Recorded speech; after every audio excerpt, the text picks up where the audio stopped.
Hey everybody, it's Never, and today I wanted to talk to you about something a little out of the ordinary, but it's something that's been, kind of weighing on my mind a bit, I guess you could say, that I thought it would be worthwhile to cover for everyone. So there's something that I call the WoW social metagame.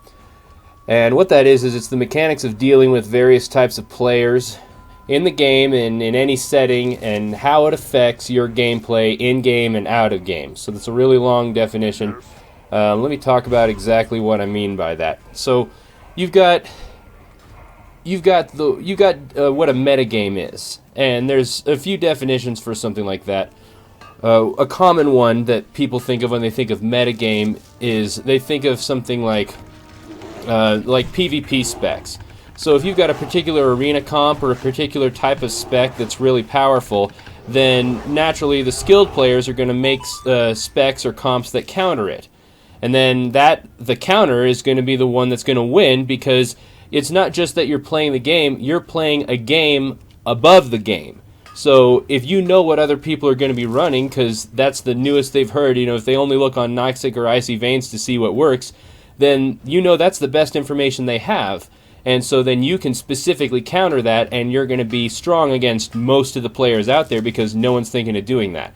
This is the way that I was able to do really good cat DPS in Wrath of the Lich King. One is that I think cats were overpowered, but the other is that I was ahead of the curve with most of what the websites were bringing out. By the time they started talking about a lot of the things like armor penetration or strength gems at the times they were strong, I was already looking into whatever was happening next. And, that's not just me tooting my own horn or anything, but that's an example of where it's really worked for me as far as an advantageous gameplay thing. So the metagame, it's the game that you play above the game, where you get the information and how you expect other people to behave. So the social metagame is how that relates to other people and what they think and what they do because of what they think. So we've got several different types of players, and I want to talk about the different types and what they mean and how they relate to this. And there's a lot more categories than what I'm going to talk about, but these, for the purpose of what I'm talking about, these are generally specific enough for what we need. So there's elitists, and everybody knows what they are. They think they're hot stuff. They think they're better and more deserving than others. They never take blame for anything they do, even when it's blatantly obvious. They always expect the best treatment and the best rewards for minimal effort. And their basic attitude is just overt superiority. That's what they're all about. And we've all seen people like that. And sometimes they might even be really skilled players, but that doesn't mean they're good players because of the way they come across socially. I want to make a very clear distinction between being skilled and being good. So the next one is just noobs, and I don't necessarily mean new players. Being a noob doesn't necessarily mean you're a new player. It's a lot about your attitude and mentality and how you approach the game. So noobs generally just don't know what they're doing because of inexperience or because of willful ignorance. Class and box mechanics, general etiquette, they usually learn that stuff slowly or not at all. Their basic attitude is just frustration or apathy. They don't really care, and they get really easily annoyed, and they give up quickly if anything becomes more than just really, really easy. These are the kind of people that have a hard time with doing the fights in LFR just because it's so difficult to think a little bit to do stuff. That's what a noob is, and it can be a player that's been playing for all 10 years, and they could still be a noob if they act like this. Finally, we've got, next we have tired veterans. And they're just the been there, done that. The game used to be better, now it sucks, but they're still playing it. They're experienced and sometimes even skilled players that just don't want to try anymore. They tend to do the bare minimum to not get kicked or called out for what they're doing. They don't care what happens to the group or to them. They're kind of passive-aggressive elitists. And their basic attitude is just straight-up apathy. They don't care. And, like I said, they could be really skilled players, but they just have no investment in it anymore, or they don't want to admit investment in it. And then finally you have good players. Players that try to do their job, try to play their role, try to improve at doing it. Their basic attitude is that they are positive and they're patient. There's obviously more ways to break these types of people down, or even more categories, but for what we're talking about, this should be enough for for what's relevant. So now that that's out of the way, you obviously want to be a good player. So here's how to be a good player and how to deal with the bad ones. These are concepts that mostly apply to what I do when I'm tanking instances, but it can apply to anyone doing any role. Tanking's just a really, really easy example to explain a lot of this with, so that's what I'm going to use. So you've got what I call layers of responsibility: good, better, and best. So in knowing your role, know your role. Are you the tank? If so, then you should know how to tank. Just the basic principles behind it. How to pick up adds, how to position, how to gauge your speed so that you don't overwhelm your healer, that sort of things. You should know the fights. You should even know the trash pulls. You should have information beforehand so that you are actually useful in what you're doing. Never been to the fight before? Here's where good, better, best comes in. A good way is rely on deadly boss mods to let you know what you need to do. Oh, look at that. My inventory's full. So rely on deadly boss mods to let you know what you need to do, or look at the dungeon journal to find out how this fight works. That's, pretty good. That's better than the lower average of what you would expect people to do, but it isn't really that great of a way to behave. So better is look at the dungeon journal in detail and ask the group for anything before you pull. It's still on the spot, and it could make some group members a little nervous that you don't really know this stuff already, but at least it's better than just trying to wing it and putting everybody's time in jeopardy. And then finally, best would be you read a strategy and you watched a video on it ahead of time so that by the time you get there, you know what to expect, and it's almost as if you've done it before.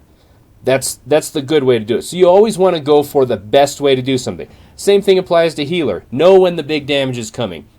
Know if there's going to be adds and the DPS are going to be taking damage. Stuff like that. Figure it out and do the proactive work so that when you get in the situation, it's not a surprise and you're there so that you can be the solid player that other players can either rely on or that you can make up for their mistakes or their poor performance. It's a lot of work and it's a lot to ask, but if everyone's doing this, then suddenly the group is great, and we've all been in really good groups, and that's what it's about. That's what we all want, is groups that work that way and that work right. So the doing best, it'll use elements of all of these things, of good, better, and best. Doing best is everything before it as well. So you watch the video, you read the strategy guide, you check the dungeon journal right before the pull so that you have a quick refresher on what's going on, unless you just really know the fight. And you know that DBM will help you, DBM Deadly Boss Mods, will help you remember the other details as they happen. It's important stuff. So in my professional career, I spent 10 years as what's called a systems administrator. And that's basically a guy who's got a lot of computer systems or other similar systems to keep working so that everyone else can do their job. If something breaks and people can't work, then everyone's waiting on me to get it to work and be happy. So there's two ways to approach this type of a job. One is when stuff breaks, you go fix it. The problem with doing it that way is that there's always the amount of time between when it broke and when it gets fixed that other people are getting paid to do nothing. The right way to do it is to build systems in such a way that if something happens, there's a failover. There's another system that can jump up and take its place. You have redundancy. The problem with that in World of Warcraft is you don't always have redundancy, but you can come pretty close to it. So the real moral of that story is that you want to be prepared for everything. If something happens that you're not planning on, you have a plan for how to deal with it, and all you need to do is just enact that plan, and you're fine. So some things that can go reasonably wrong, in a dungeon I want to know how the pulls go. I know which mob needs to be focused down first, or if there's a specific order to all of them, but I try to be prepared for whatever happens, because the amount of times that a dungeon has gone perfect, exactly as I expect it to, is 0, because there's always something that happens. So I could miss a patrol, and then we get ads from that, or somebody pulls more. That happens all the time. DPS think, oh, I want to pull stuff. the healer dies or the healer doesn't heal very well, so I gotta adjust my speed or adjust whether or not I do more mitigation versus threat generation to try and compensate for whatever the healer's deal is. Maybe I miss an interrupt, or the DPS miss an interrupt because I shouldn't really need to be doing them. Or I position wrong because the fire went somewhere I wasn't expecting, or anything could have happened. Or maybe someone pulls aggro. All of those are things that are unideal situations, but they happen, and if I'm not ready for them, then I'm going to be scrambling to come up with something to do. So you want to be ready ahead of time. You have a backup plan for every situation. These are usually universal things, and they can apply to pretty much anything. Some of them are encounter-specific, like knowing what time to battle-res someone on Heigen. Somebody goes down, you don't battle-res them during the dance, they'll just die instantly again. At least they would back in the day when it mattered. And now you can do whatever you want. But little things like that that are specific are important to know. So, you plan for the worst. There's an old saying, if you are prepared, you shall not fear. Which means that if you know what to do in whatever situation happens, you don't need to worry about it. You don't need to be afraid of the outcome because you know what to do and you're set. You're prepared for it. You cannot replace preparedness with clever thinking. It's just not as good. Being prepared is always better because if you're prepared and you can think clever, then you're 2 steps ahead of the game. So having a backup plan helps you deal with all of the in-game situations, but how does this relate to what I was talking about before, the social metagame? So we've got each of those people that I talked about. You've got the elitist and the noob and the tired veteran and the good player. So we need a plan on how to deal with each of those people. A healer that's not keeping me alive might be new to healing, deserves the benefit of the doubt. Everyone deserves the benefit of the doubt until you personally know that they are garbage. And if you find out that they're terrible, then that's when you start to deal with them. But give them the benefit of the doubt. They might really be trying their best. They might be disabled and only have one arm. They might just be tired that day. Maybe they got laid off and they're just looking for something to pass the time and detach a little bit from real life. Whatever the reason, everybody's life is more complicated than you think it is. So I've got a choice on how I handle them. I can berate the healer for their poor healing, or I can just encourage them to do better. When they do it right, I thank them, I encourage them. When they do it wrong, I just ignore it. Unless it's really, really halting the group's progress, then you just offer a kind suggestion. It's like, hey, could you try and keep me above 50%? Or it'd be really helpful if you dispel that. Now, a lot of this sounds like you're just going out of your way to make life easy for everyone and not have them be accountable. But you've got to think about this and how people are really going to do that. Nobody's going to really care about whether you feel like they're being accountable. If they do, they're already a good player and this doesn't matter for them. So you've got to think about what your actions are going to encourage for them to do. So people generally respond to positive feedback and they want to avoid negative feedback. They're likely to repeat behaviors that result in positive feedback. So if you give them compliments when they do something right, they're going to be more inclined to do that again. If you get on their case when they do something wrong, yeah, they won't want to do it again, hopefully, but there's another thing that happens that makes that backfire, and I'll get into that in a minute. So negative feedback, it tends to frustrate and alienate people, and it makes them less likely to want to be invested in the success of the group. So if you encourage people and you pat them on the back and you praise them when they do the right thing, they're more likely to do the right thing.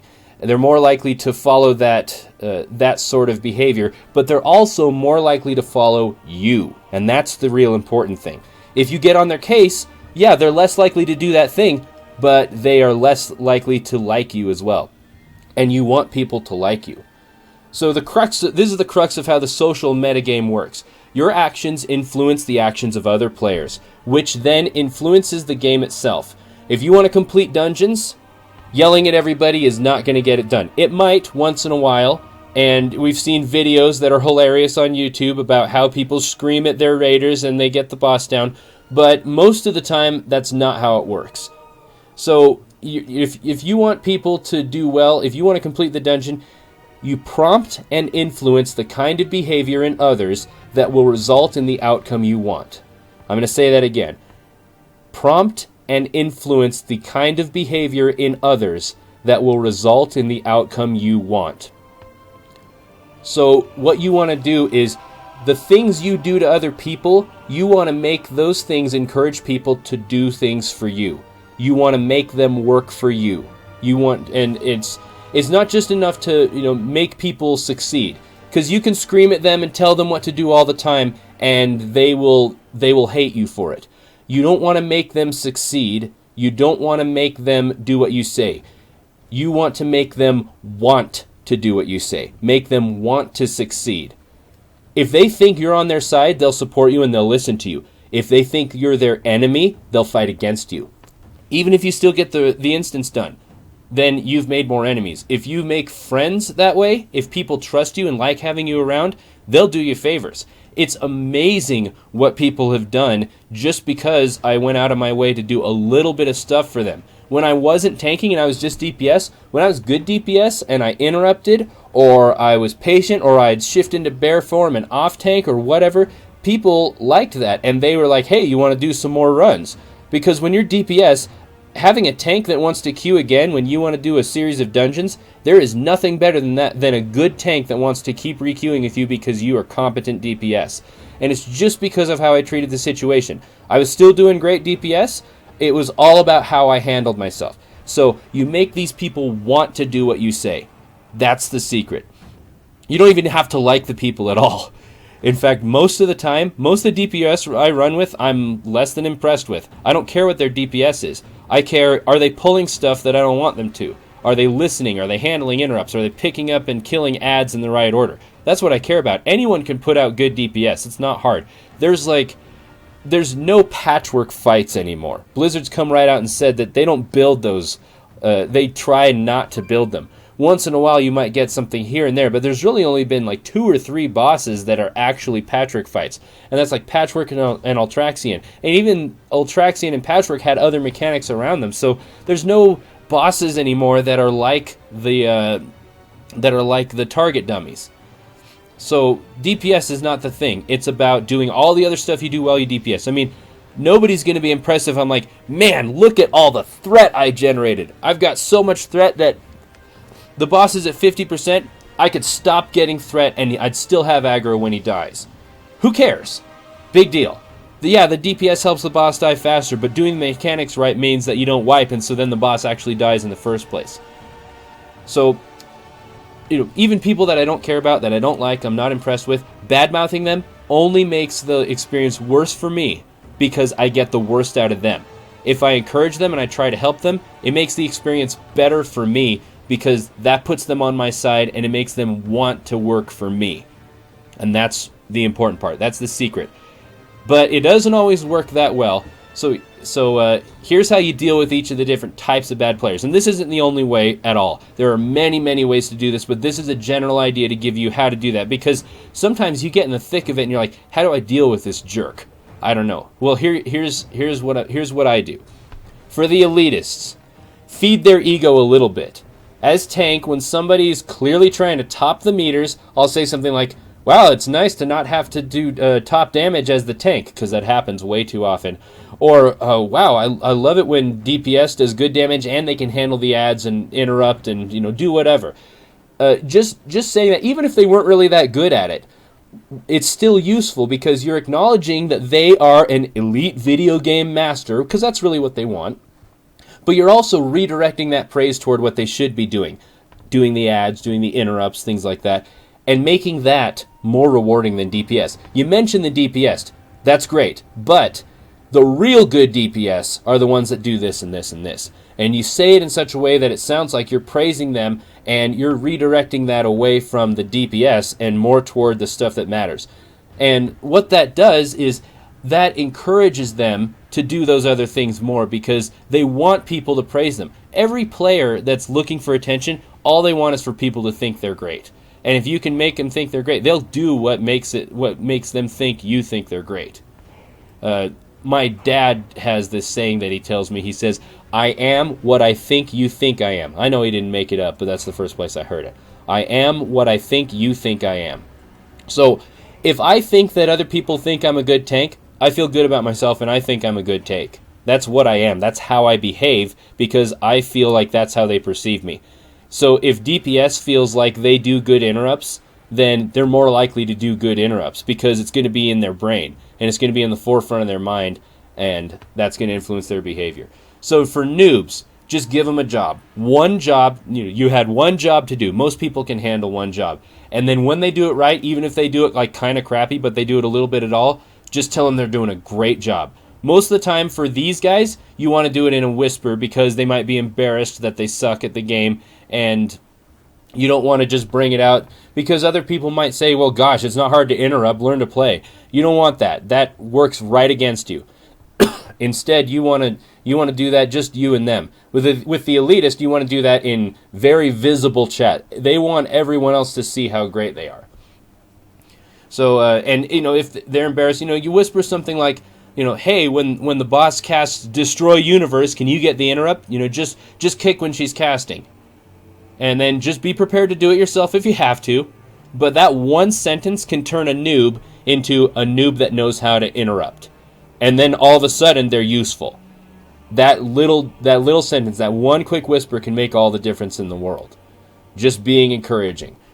For tired veterans, all you want to do is just validate their previous experience. They're living in the past. They're going to stay there. So you just reminisce about the good old days with them, but let them feel like they had it harder. Let them feel like stuff was tougher when they were doing it, that their guild was more amazing and more legendary, whatever. It doesn't matter what people think. Nobody's going to care if your guild was actually better. But you're going to have a better time in the dungeon if you let this guy feel like, yeah, he used to have his glory days and now he's just kind of been, he's like Rocky and he wants to fight again when he's 60.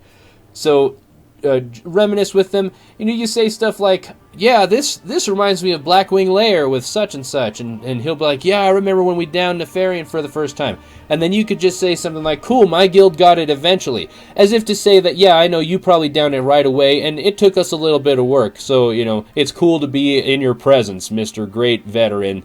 That's so amazing. It just helps him feel validated. He wants to be validated by the glory days, and when that happens, he's going to want to prove to you that he really was that guy. It's that whole I'm as good as I once was kind of thing.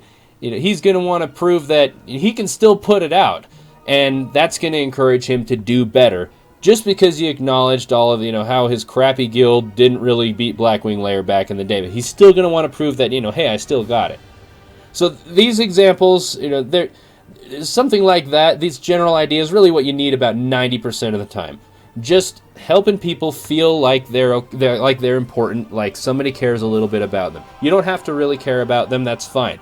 I like to say, I'm what I consider myself a pretty good person, and it's like the whole brotherhood of man thing around Christmas time. We're supposed to love everybody. That's fine. You can love people, and you can help them if they're in need or whatever. That doesn't mean you have to like them. There are a lot of people that I deal with every day that I have brotherly love for, but I really don't like them at all. Don't want to see them, don't want to be around them. But if they need something, I'm happy to help out, just because that's what a decent human being does for another human being. So, sometimes things go a little farther than this, and it requires more extreme measures. So if another player is actively trying to inhibit the group's progress, you've got to be able to get rid of them. The built-in system for this has some limitations. If you initiate a kick vote and it doesn't pass, then that person is protected from being kick voted for a period of time. I forget how long it is. I think somebody said it was 4 hours. I don't know if it's really that long. I don't really have this problem almost ever, but I'll talk about what to do even if that doesn't happen. So if you initiate a kick and it doesn't pass, the player is protected. So never initiate a kick vote unless you are sure it will pass. It's really important. Don't initiate the kick vote until you're absolutely sure that they're going to get voted off, because you don't want to blow that chance. So here's how you be sure of that. You've got to make sure that everyone is aware of the bad player's actions. And when I say bad player, I don't mean unskilled. You can have a very skilled person who's pulling top DPS and he's still a bad player. And it's for all the reasons I've talked about. He's just doing stuff that is not helping the group. Even if his DPS is great, it can still be worth getting rid of him just so that everyone's happy again. So once they're aware of that, you politely ask the whole group not to do whatever that bad player did again. By doing this, asking politely gets other people in the group on your side, and it helps make them aware of what the problem is. and it slowly turns them against the bad player. If you just whisper that dude, it's just going to piss him off, and then it's not going to do anything. But if you say, if he's the only one not interrupting, but everyone else is doing their share of interrupts, then all you got to do is say, good job on that fight. Thanks, you guys. Just make sure interrupts go out. That's all you've got to do. Just that. And everyone will be like, well, I interrupted, and they'll check their damage meter, because everybody has one. They'll check damage meters and they'll say, oh, look who didn't interrupt. Or they don't care, it doesn't matter. But the point is, you bring visibility to the problem, and then people will start to figure out who the problem is. So after you do that, you turn those people against the bad player over time just by kind of letting the group know what's going on, and then somebody else might call them out for you, and that's fine. That's actually really nice when it happens. So it's what you want. You want them all to see the bad player as the problem, and you as the hero trying to save the group. And that's why you've got to be nice and patient with everyone, because then they'll be like, this poor guy, he's just trying to make the group succeed, and this other guy is being a jerk and standing in the way of everybody. And so, if you feel like another player is siding with you, if they say something or whatever, then, give it a couple of times and then whisper them. And, let them know it's like, hey, I'm probably going to vote to kick this guy if he keeps on doing this. And that makes them feel like, yeah, okay, I'll vote for it too or whatever. Or you can say, if somebody calls to kick this guy, I'm going to vote for it. That gives them the idea that, well, maybe they could do it. Because if they do it, it's so much easier for you to do it. But if you have to do it yourself, just make sure you get them on board with you. If you do this with enough people, and you don't have to go and get a majority this way, but if you've got a couple of people, chances are a lot of people feel the same way. People aren't as individual in this kind of stuff as they want to tell themselves they are. So, when you initiate the vote kick, after you feel like the group is on your side, what you want to do is you want to put the reason in just a few words to clearly relate what the problem is. So this will be something like, this way you'll tell everyone who didn't feel comfortable that whispering you, or that you didn't feel comfortable whispering them about it, what's going on. So something like, you could say, such and such wants to kick Jerkface, and then the reason you put is 3 wipes, or pulling ads again, or no interrupts, or bad attitude even, if it's something that's really clear. And adding again to it, or a number, it gives the impression that it's happened many times, which helps your case.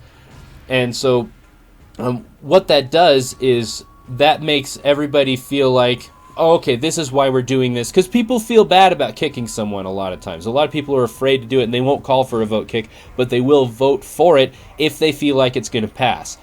And so the metagame here is that everyone feels like this is the right thing to do. So when the replacement player comes in, make sure you greet them very warmly. Welcome them and just act like you're so happy to see them. And what that does is that solidifies in everyone's mind that they did the right thing by kicking that guy, because this new guy is so much better. And it also encourages this new guy to live up to this praise, because then he'll come in and he's like, oh, this is already in progress. The guy before me must have been bad.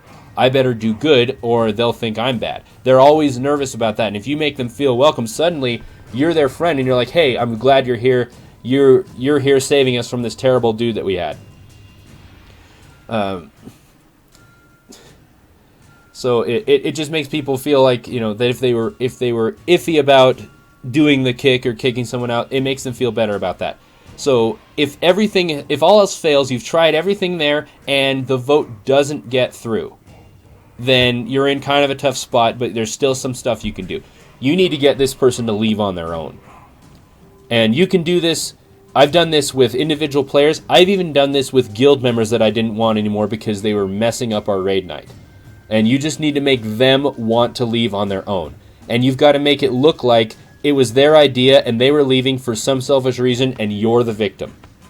It's kind of an elitist thing to do, but if it's better for the group or for the guild, then it's better for the group or the guild, and sometimes you just need to let people destroy themselves for the benefit of everybody. I'm not really crazy about using this method, but sometimes it's the right thing to do, and it can work where it's appropriate. So in order to do this, you use their perceived strengths against them. So, for an example, if it's the tired veteran and you just got to get rid of him, you say something like, you talk a lot about how you did Blackwing Lair and were so good back then, but what happened? How do I get that guy to come DPS for me? You're burning a bridge here. This guy's not going to be your friend anymore. But you've got to make him leave because of how he thinks everyone feels about him, not just you. And so, you make yourself out like, hey, you're not doing your job. You still want to try and keep everyone sympathetic with you. It's tricky. It's really hard, and it can blow up in your face if you're not careful. But you say that out loud so everyone can hear, and only after that you feel like everybody would really see that this guy's not doing his job. You've already tried to kick him, but if you tried to kick him and it failed, that means a lot of people didn't want to do it, and so they weren't convinced enough that he needs to go. Or she. It could be a female player that is screwing everything up. I'm just pointing that out. But it's usually guys. Or like with the elitist, an example is, I'm a little concerned about the DPS you're putting out for the gear you have. Or, isn't such and such class usually higher DPS than this? Or, I really think that this gem or this glyph might not be the best choice for this fight. You're just challenging what they hold dear. With the veteran, it's like, what, you're really not as good as you used to be. You're a has-been. You're washed up now, no one cares about you. Or for the elitist, it's like, you don't really know what you're talking about. You're not as good as you think you are. And make it visible to everyone. And that can turn them and make them just, be done. It's like, well, haha, goodbye, noobs. I don't want to be in this group anyway. And then they're gone, and it doesn't matter. And then you have a huge sigh of relief, and suddenly everyone's happy again. And you try and get them to be so relieved with you by saying stuff like that. If you say it out loud, people start to believe it. It's amazing what they'll just buy. It can hurt sometimes to do this. It can hurt people, and it can make you feel guilty. But sometimes, just saying this stuff, it'll motivate people to get their act together. It's better for them to do their job right because they hate you than for them to, ruin everything for the group. It's not nearly as ideal as them doing their job right because they want to please you. But if it gets them to do their job and there's no other way and they won't leave, that's the last option you've got, is to just, it'll either drive them away or it'll drive them to do better. And if they do enough bad things, they'll get reported and things will happen. So I don't like doing it this way, but sometimes it's the right thing to do. You're not senselessly putting people down. It's got to be precise and calculated prodding to get them to realize they're not pulling their weight. Because a lot of times they just don't realize it. If they feel like everyone's against them, they'll either leave or they'll try to prove everyone wrong. It just can't be you against that person. It has to be that person against the world. I consider this a last resort, and it's so risky to do because you've got to be careful to maintain your rapport with the rest of the group while tearing this bad player apart. It's hard to know when to use this tactic safely because it can backfire really bad and make the whole group go against you. If you use it before you do the vote kick, people might side with the bad player if it looks like you're trying to bully them. And if you use it after, then you've already tried to kick this person and it didn't work, so a good person in the group either didn't vote or didn't vote with you, which can make you look like the bad guy. So I prefer to just tolerate bad players and try and work around their behavior as much as possible until everyone's sure they're going to kick them, or until you have no other option and it's jeopardizing the ability for the group to finish whatever you're doing. So the bottom line here is that the group succeeds when players succeed at their roles, and the way to make that happen is to do and say things that influence them to want to do it right. It's the same thing again. You want to prompt or influence behavior that will make players want to do the right thing, want to do what you say, so the group succeeds. This kind of influence applies to everything, from talking your way out of a minor car accident or a speeding ticket to getting promotions at work, pacifying the annoying relatives that you didn't want to go visit, ending arguments with your sister or your girlfriend or whatever. It's only as deceptive as you want to make it. This information is power, and you do what you like with it. You're responsible for how you use it. It's not like this is some great big secret or anything, but you can use this to get people to do things that they don't even realize they're doing. You could teach people to do really, really bad stuff, and you could encourage behavior that's really terrible and will get people hated by other people, if that's the type of guy you want to be. I don't really I don't believe in doing that sort of thing. I don't believe it's right. I believe that we should make everybody the best player that we can, because it changes the community. And suddenly this community that is more or less kind of toxic becomes this incredibly encouraging community. And I know that's kind of a pipe dream and it's not going to happen, but you can make it happen in the groups that you're in just by how you influence other people. So it's like I said, it's only as deceptive as you make it. I believe personally that intent is more important than outcome on a moral level for this sort of thing. I believe that what people were trying to do, what they meant to do, matters more than what actually happened. What actually happened still matters, and it matters a lot. But as far as the morality of the subject goes, I believe intent is more important than outcome. But people only remember the outcome, so be careful. You build a reputation for yourself, even in a game with 10 million people again. Even in a game with 10 million people, you'll still run into people again. You know, you're not going to get... people aren't going to blacklist you or anything like that. That doesn't really happen.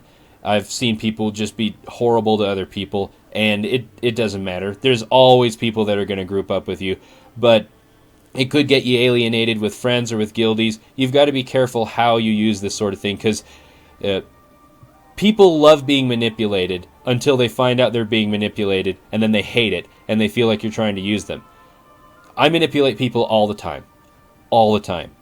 And I do it because I'm trying to make them the best that they can be. And not that I'm so much smarter than them, or that I know so much more than them, or anything like that, or that I know what's best for them, but simply because encouragement helps people do things, and I'm just trying to get things done and have a good time. In-game and out of game, if I feel like something I can say or do will cause somebody to do something better, or more the way that I want it, then I'm going to do it, because that's how I feel like I get stuff done.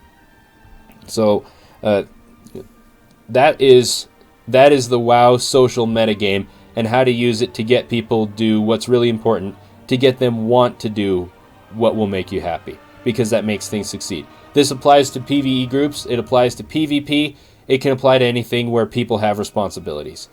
So I hope this was useful to someone. I hope you use it to make your groups better. It takes a lot of practice and a long time honing this skill to make it to where you can really quickly see the results of what you do. But at the very least, it makes you a better player, because in order for you to have this kind of influence on people, you've got to have your act together.